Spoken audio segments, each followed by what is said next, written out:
Hi dears, അസ്സലാമു അലൈക്കും. ഇന്നത്തെ നമ്മുടെ വീഡിയോ ബ്രേക്ക്ഫാസ്റ്റ് കഴിക്കലും കുട്ടികളെ സ്കൂളിൽ പറഞ്ഞു വിടലൊക്കെ കഴിഞ്ഞിട്ട് എടുത്തിട്ടുള്ളതാണ്. അപ്പോൾ ലഞ്ചിനുള്ള പ്രിപ്പറേഷനൊക്കെ നോക്കുന്നതാണ്. ഒന്നുമില്ല, സിമ്പിളായിട്ട് റെഡിയാക്കുന്നതാണ്. അതിനിടയിൽ നമുക്ക് കുറച്ച് കാര്യങ്ങളൊക്കെ സംസാരിച്ചിരിക്കാം. ആദ്യം തന്നെ പറയാം, ഇന്നത്തെ എൻ്റെ വീഡിയോ ദേശത്തെ കൺട്രോൾ ചെയ്യാൻ ആഗ്രഹിക്കുന്നവർക്കുള്ളതാണ്. അപ്പോൾ ഇന്ന് മോനെ കൊണ്ടുപോകാനുള്ള ചോറ് റെഡിയാവുന്നേ ഉള്ളൂ. അപ്പോൾ പിന്നെ രാവിലെ ഉണ്ടാക്കിയിട്ടുള്ള പത്തിരിയാണ് അവന് കൊടുത്തയച്ചിട്ടുള്ളത്. അവനിഷ്ടം ചോറിനേക്കാളും രാവിലെ എന്താ ഉണ്ടാക്കുന്നത് അത് കൊണ്ടുപോകാനാട്ടോ. കൂടുതൽ ദിവസവും ചോറ് റെഡിയായാലും രാവിലെ എന്താണോ ഉണ്ടാക്കുന്നത് അത് തന്നെ മതി എന്ന് പറയും. ഒരു റിമോട്ട് സെറ്റ് ചെയ്ത് വെക്കും പോലെ കാര്യങ്ങളെല്ലാം എല്ലായ്പ്പോഴും ഒരുപോലെ തന്നെ നടക്കണമെന്നില്ല. ചെറിയ ചെറിയ മാറ്റങ്ങളൊക്കെ അതിൽ വരും, അത് സ്വാഭാവികം തന്നെയാണ്. എന്നാൽ കർശനമായും യാതൊരു വിട്ടുവീഴ്ചയും കൂടാതെ നിർബന്ധമായും നമ്മൾ നമുക്ക് വേണ്ടി പാലിക്കേണ്ട കാര്യങ്ങൾ അത് നമ്മൾ ചെയ്യും എന്ന ഒരു ഉറച്ച തീരുമാനം നമുക്കുണ്ടായിരിക്കണം. ദേഷ്യത്തെ കൺട്രോൾ ചെയ്യാനും ആവശ്യത്തിന് മാത്രം ഉപയോഗപ്പെടുത്താനും അറിഞ്ഞില്ലെങ്കിൽ ജീവിതത്തിൽ ഒരുപാട് നഷ്ടം സഹിക്കേണ്ടി വരും. ഒരൊറ്റ സെക്കൻഡിൽ നമുക്ക് വരുന്ന ദേഷ്യം കുഞ്ഞു കുഞ്ഞു പ്രശ്നങ്ങൾ മാത്രമല്ലല്ലോ ഉണ്ടാക്കുന്നത്, ജീവിതകാലം മുഴുവൻ വേദനിക്കുന്ന പ്രശ്നങ്ങൾ ഉണ്ടാക്കാറില്ലേ? ഒരിക്കൽ നമ്മുടെ റസൂലിൻ്റെ അടുത്ത് ഒരു സ്വഹാബി വന്ന് ചോദിച്ചു, എനിക്കൊരു കാര്യം പഠിപ്പിച്ചു തരുമോ നബിയെ? റസൂൽ ഒരു സെക്കൻഡ് പോലും ചിന്തിക്കാതെ പറഞ്ഞു, നീ ദേഷ്യപ്പെടല്ലേ, നീ കോപിക്കല്ലേ. വീണ്ടും ആ സ്വഹാബി ചോദിച്ചു. അപ്പോഴും റസൂൽ ഇതേ മറുപടി തന്നെ പറഞ്ഞു. മൂന്നാമത് ചോദിച്ചപ്പോഴും ഇതേ മറുപടി തന്നെയാണ് പറഞ്ഞത്. അപ്പോൾ ദേഷ്യം വരുമ്പോൾ നമ്മൾ മനുഷ്യനല്ല. ദേഷ്യമെന്ന് പറഞ്ഞത് അത് പിശാചിൽ നിന്നുള്ളതാണ്. അപ്പോൾ നമ്മൾ പറയുന്ന വാക്കും പ്രവൃത്തിയൊക്കെ എന്താണെന്ന് നമുക്ക് തന്നെ ഒരു നിശ്ചയം ഉണ്ടാവില്ല. നിങ്ങൾ ശ്രദ്ധിച്ചിട്ടില്ലേ, എല്ലാ പ്രശ്നങ്ങളുടെയും തുടക്കം ദേഷ്യത്തിൽ നിന്നുള്ളതാണ്. നബി സല്ലല്ലാഹു അലൈഹി വസല്ലമ പറയുന്ന മറ്റൊരു ഹദീസ് കാണാം, മനുഷ്യർ വിഴുങ്ങുന്നതിൽ വെച്ച് അല്ലെങ്കിൽ പിടിച്ചു വെക്കുന്നതിൽ വെച്ച് അള്ളാഹുവിൻ്റെ അടുക്കൽ ഏറ്റവും പ്രതിഫലമുള്ളത് ഒരു അടിമക്ക് ദേഷ്യം വരുമ്പോൾ അതിനെ അടക്കി വെക്കലാണ്. അതിനേക്കാൾ പ്രതിഫലാർഹമായ മറ്റൊന്ന് റബ്ബിൻ്റെ അടുത്തില്ല. എല്ലാ ഷെറുകളുടെയും അടിസ്ഥാനം ദേഷ്യം വരലാണ്. അത് എല്ലാ നന്മകളെയും തടയും. കാരണം എന്താണെന്നറിയോ?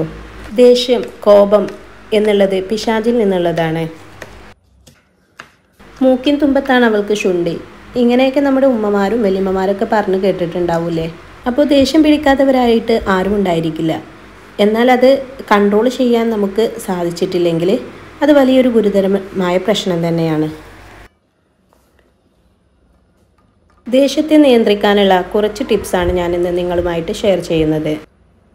ഇതിൽ ഫസ്റ്റ് പറയുന്ന ഒരു ടിപ്പ് ബ്രീത്തിങ് എക്സസൈസ് ആണ്.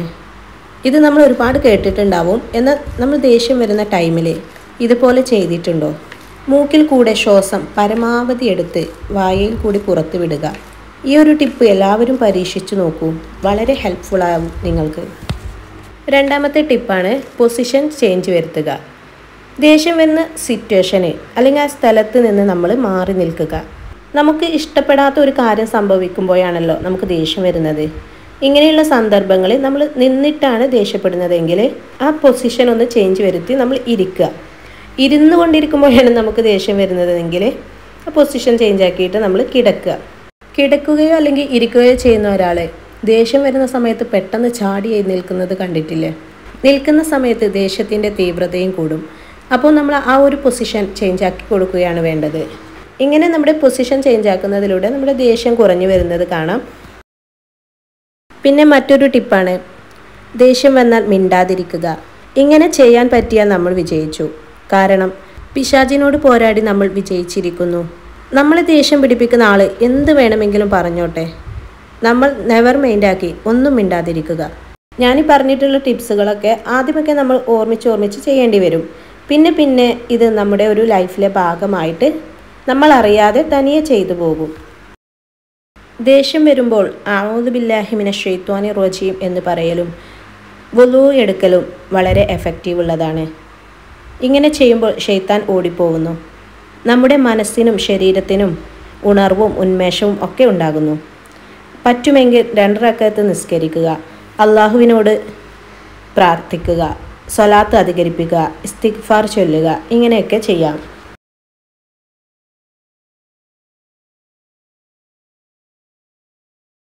ഏത് ദേഷ്യത്തിലും നമ്മൾ മനഃപൂർവ്വം ഒന്ന് പുഞ്ചിരിക്കുക. പുഞ്ചിരിക്കുന്നത് കൊണ്ട് നമുക്ക് ഒരുപാട് ഗുണങ്ങളുണ്ട്. നമ്മുടെ മനസ്സ് കൂളായിട്ട് വരുന്നത് കാണാം. ദേഷ്യം കൺട്രോൾ ചെയ്യാൻ കഴിഞ്ഞാൽ നമുക്ക് തന്നെയാണ് ഗുണം. നന്നായിട്ട് ഉറങ്ങുക, നല്ല ഹെൽത്തി ഡയറ്റ് ഫോളോ ചെയ്യുക. പിന്നെ എന്തെങ്കിലും വിഷമം ഉണ്ടെങ്കിൽ കരയാൻ തോന്നിയാൽ നന്നായിട്ട് കരയുക. ചില വിഷമങ്ങൾ കരഞ്ഞാൽ മാത്രമേ തീരൂ. നമ്മുടെ ഇമോഷൻസ് മറ്റുള്ളവരുടെ മുന്നിൽ കാണിച്ചിട്ട് യാതൊരു കാര്യവുമില്ല. നമ്മൾ മറ്റുള്ളവരുടെ മുന്നിലും നമ്മുടെ ഉള്ളിലും സ്ട്രോങ് പേഴ്സൺ ആവുക. പിന്നെ വെജിറ്റബിൾസൊക്കെ കട്ടാക്കി എടുക്കുകയാണ്. അപ്പോൾ എല്ലാം നമ്മൾ കുക്ക് ചെയ്യുന്നതിന് മുന്നേ ആയിട്ട് വെജിറ്റബിൾസ് എല്ലാം കട്ടാക്കി റെഡിയാക്കി വെക്കുകയാണെങ്കിൽ നമുക്ക് ഒറ്റ ട്രിപ്പിൽ തന്നെ കുക്ക് ചെയ്ത് പെട്ടെന്ന് തീർക്കാൻ പറ്റും.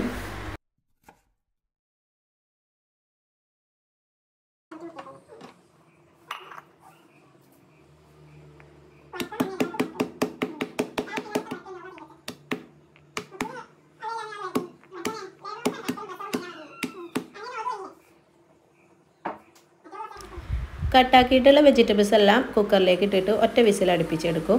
പിന്നെ അതിലേക്ക് തേങ്ങ അരക്കുക. സിമ്പിളായിട്ടുള്ളൊരു കറിയാണ് കേട്ടോ.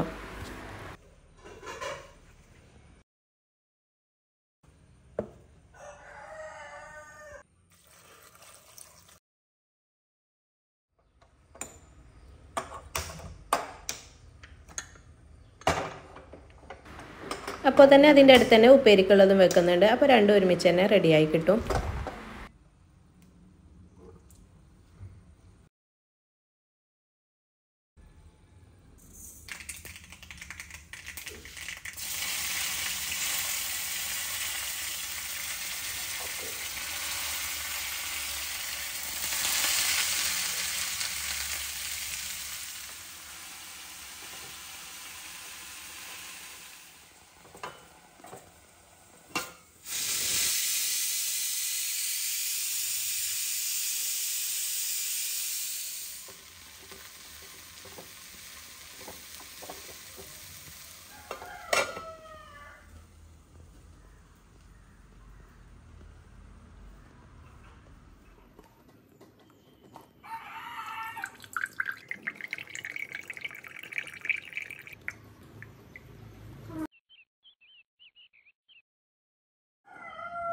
അപ്പോൾ ഇതിനിടയിൽ ഉപ്പാക്ക് ചായ കൊടുക്കുകയാണ്. ഒരു 11 മണിയൊക്കെ ആകുമ്പോൾ ഉപ്പ ചായ കുടിക്കാൻ വരും കേട്ടോ.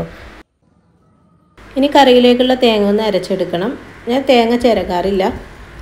അതെനിക്കൊരു ബുദ്ധിമുട്ടായിട്ടാണ് തോന്നാറ്. കൂടുതൽ എളുപ്പമായിട്ട് ഇതുപോലെ തേങ്ങ പൂണ്ടെടുക്കുന്നതാണ്.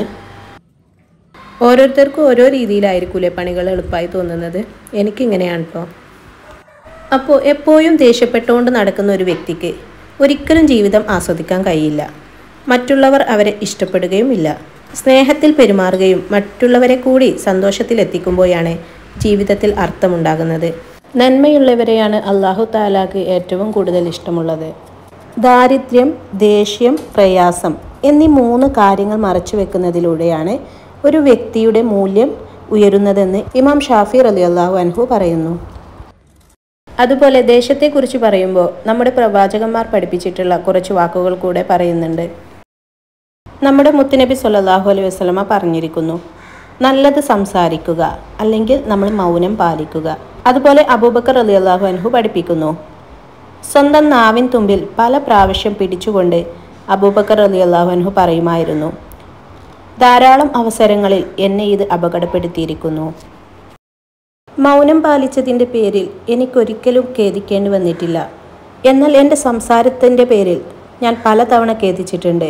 നമ്മുടെ 2ാം ഖലീഫയായിട്ടുള്ള ഉമർ ഇബ്നുൽ ഖത്താബ് റളിയല്ലാഹു അൻഹുവിൻ്റെ വാക്കുകളാണിത്.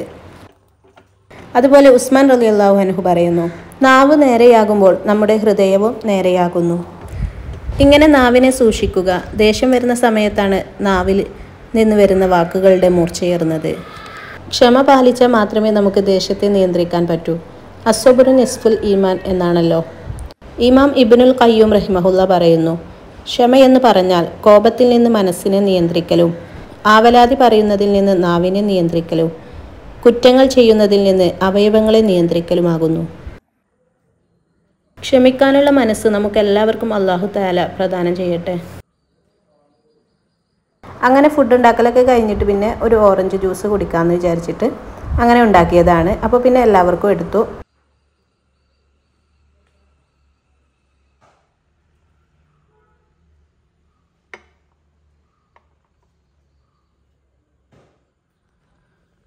പിന്നെ മുരിങ്ങയിലുണ്ടായിരുന്നു കേട്ടോ. അപ്പോൾ അത് ഞാൻ ഇതുപോലെ ഊരിയിട്ട് ഒരു കവറിലാക്കി ഫ്രിഡ്ജിൽ വെച്ചു, നാളത്തേക്ക് ഉണ്ടാക്കാമെന്ന് വിചാരിച്ചിട്ട്. അപ്പോൾ ഇങ്ങനെ വെച്ചാൽ മുരിങ്ങയിലേക്ക് ഒരാഴ്ച വരെ ഒരു കേടും സംഭവിക്കില്ല കേട്ടോ.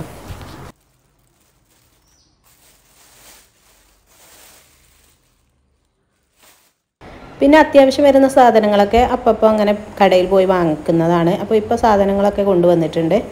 അപ്പോൾ അതൊക്കെ ഒന്ന് വേർതിരിച്ച് ഒന്ന് ഫ്രിഡ്ജിലേക്ക് മാറ്റാനുള്ളതൊക്കെ ഉണ്ട്.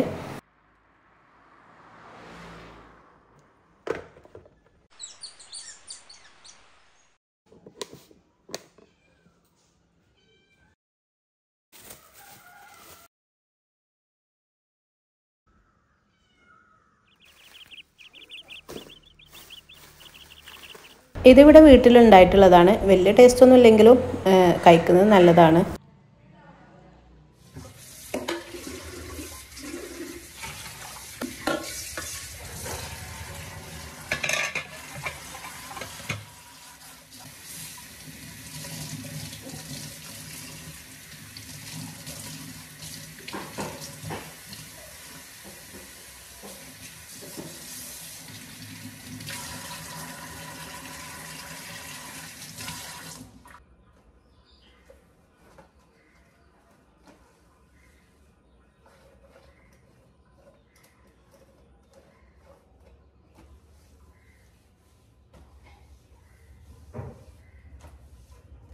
പിന്നെ നമ്മൾ ചെയ്യുന്ന വീട്ടുജോലികൾക്കൊക്കെ റബ്ബിൻ്റെ അടുത്ത് നിന്ന് പ്രതിഫലമുണ്ട്.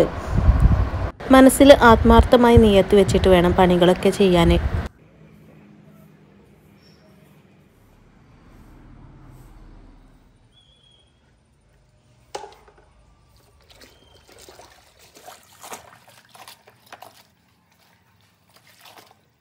അങ്ങനെ കിച്ചണിലെ കുക്കിങ്ങും എല്ലാം കഴിഞ്ഞാൽ പിന്നെ മൊത്തത്തിലൊന്ന് പാത്രം കഴുകി വെക്കലും അടിക്കലും തുടക്കലൊക്കെ ആയിട്ടുള്ള കുറച്ച് ക്ലീനിങ് പരിപാടികളൊക്കെ ഉണ്ടാവും. പിന്നെ മൊത്തത്തിൽ തുടക്കൽ 2 ദിവസം കൂടുമ്പോഴാട്ടോ. അടുക്കളയും സിറ്റ് ഔട്ടൊക്കെ മുൻവശം നമ്മൾ എന്നും തുടക്കുക തന്നെ വേണം. കൂടുതൽ നമ്മൾ ചിലവഴിക്കുന്ന, കൂടുതൽ പെരുമാറുന്ന സ്ഥലത്താണല്ലോ അഴുക്ക് കൂടുതലുണ്ടാവുക. അപ്പോൾ അത് നമ്മൾ നിത്യവും ക്ലീനാക്കുക തന്നെ വേണം. അടുക്കളയൊക്കെ ഒരു തവണ തുടച്ചിട്ടൊന്നും കാര്യമില്ല കേട്ടോ. രാത്രിയിൽ നമ്മൾ വീണ്ടും പണികളൊക്കെ കഴിഞ്ഞ് ഫുഡൊക്കെ കഴിച്ച് കഴിഞ്ഞാൽ വീണ്ടും നമ്മൾ ചെയ്യേണ്ടത് തന്നെയാണ്.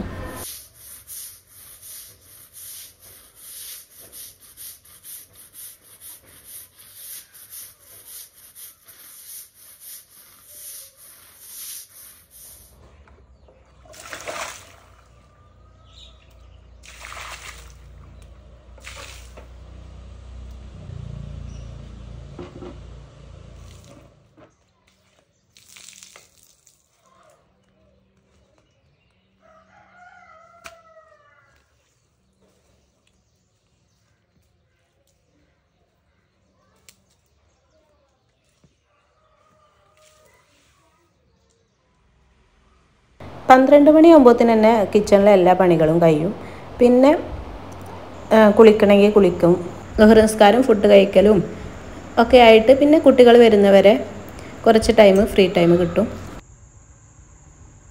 കുട്ടികൾക്കുള്ള ചായയൊക്കെ കൊടുത്തു കഴിഞ്ഞിട്ടുണ്ട് കേട്ടോ. പിന്നെ എനിക്കൊരു കോഫി കുടിക്കാൻ തോന്നി. പിന്നെ ചൊളാണ്ടി വെച്ചിട്ട് ഇതുപോലെ ഉണ്ടാക്കിയിട്ടുണ്ട്. ചൊളാണ്ടി എന്നാട്ടോ ഞങ്ങളിവിടെ പറയാറ്, റാഗി എന്നുള്ളതിന് ഓരോ നാട്ടിലും ഓരോ പേരാണല്ലോ. അപ്പോൾ ഈ ഒരു കളർ എന്താണെന്ന് വെച്ചാൽ ഇത് തേങ്ങാപ്പാലും പിന്നെ ക്യാരറ്റാണ് കേട്ടോ ചേർത്തിട്ടുള്ള. ആ ക്യാരറ്റിൻ്റെ കളറാണ് കാണുന്നത്. സിമ്പിളാണ് ഉണ്ടാക്കാൻ. ഒരു മിക്സിയുടെ ജാറിലേക്ക് നമുക്ക് ആവശ്യത്തിനുള്ള ചൊളാണ്ടിയും പിന്നെ തേങ്ങ, ഒരു ചെറിയ ക്യാരറ്റും കൂടെ ചേർത്തിട്ട് കുറച്ച് വെള്ളം ഒഴിച്ചിട്ടൊന്ന് നന്നായിട്ട് അരച്ചെടുക്കുക. എന്നിട്ടത് അരിപ്പയിലിട്ട് അരിച്ചെടുത്തിട്ട് അതിൻ്റെ ആ ഒരു ചൊളാണ്ടിയുടെ ആ ഒരു ചണ്ടി ഒഴിവാക്കിയിട്ട് കിട്ടുന്ന ആ ഒരു ഭാഗം ഉണ്ടല്ലോ, അതൊന്ന് കുറുക്കിയെടുക്കുക. മധുരത്തിന് ആവശ്യത്തിന് ശർക്കരയും കൂടെ ചേർത്ത് കൊടുക്കുക. അപ്പോൾ ഇത് ഹെൽത്തിനൊക്കെ നല്ലതാണ്. നമ്മൾ ഡെയിലി കഴിക്കുന്നത് വളരെ നല്ലതാണ്. രക്തക്കുറവ്, വിളർച്ചയൊക്കെ ഉള്ളവർക്കൊക്കെ ഇങ്ങനെ കഴിക്കാം. പിന്നെ കുട്ടികൾക്കൊക്കെ നമുക്ക് ഇത് ഉണ്ടാക്കി കൊടുക്കാം. അപ്പോൾ അവർ കഴിക്കാൻ മടിയുള്ള കുട്ടികളാണെങ്കിൽ അധികം ടൈറ്റ് ആക്കാതെ കുറച്ച് ലൂസാക്കിയിട്ട്, ഇതിലേറെ ലൂസാക്കിയിട്ട് ഒരു വെള്ളം കുടിക്കുന്ന പോലെ നമുക്ക് ഉണ്ടാക്കി കൊടുക്കാം. എനിക്കിത് അധികം ടൈറ്റായിട്ട് കഴിക്കുന്നത് ഇഷ്ടമല്ല. അങ്ങനെ അപ്പോൾ നമ്മുടെ ഓരോരുത്തരുടെയും ഇഷ്ടത്തിനനുസരിച്ച് ആ രീതിയിൽ നമുക്കിത് ഉണ്ടാക്കിയെടുക്കാം. ഇതിലേക്ക് തന്നെ ഈത്തപ്പഴം, പാല്, ബദാം അങ്ങനെയൊക്കെ കൂട്ടിയിട്ടും ചില ദിവസങ്ങളിൽ ഉണ്ടാക്കാറുണ്ട്. അപ്പോൾ ഇതൊക്കെയാണ് ഈ വീഡിയോയിലെ വിശേഷങ്ങൾ. നിങ്ങൾക്ക് ഇഷ്ടമായിട്ടുണ്ടെങ്കിൽ ലൈക്കും കമൻറ്റും അതുപോലെ സബ്സ്ക്രൈബ് ചെയ്യാതെ കാണുന്നവർ സബ്സ്ക്രൈബും കൂടെ ചെയ്യുക. നിങ്ങൾക്ക് ഈ വീഡിയോ ഉപകാരപ്പെട്ടു എന്ന് തോന്നിയിട്ടുണ്ടെങ്കിൽ മറ്റുള്ളവരിലേക്കും കൂടെ ഷെയർ ചെയ്യുക. ഇൻഷാ അല്ലാഹ് അടുത്ത വീഡിയോ ആയിട്ട് കാണാം. അതുവരെ അസ്സലാമു അലൈക്കും.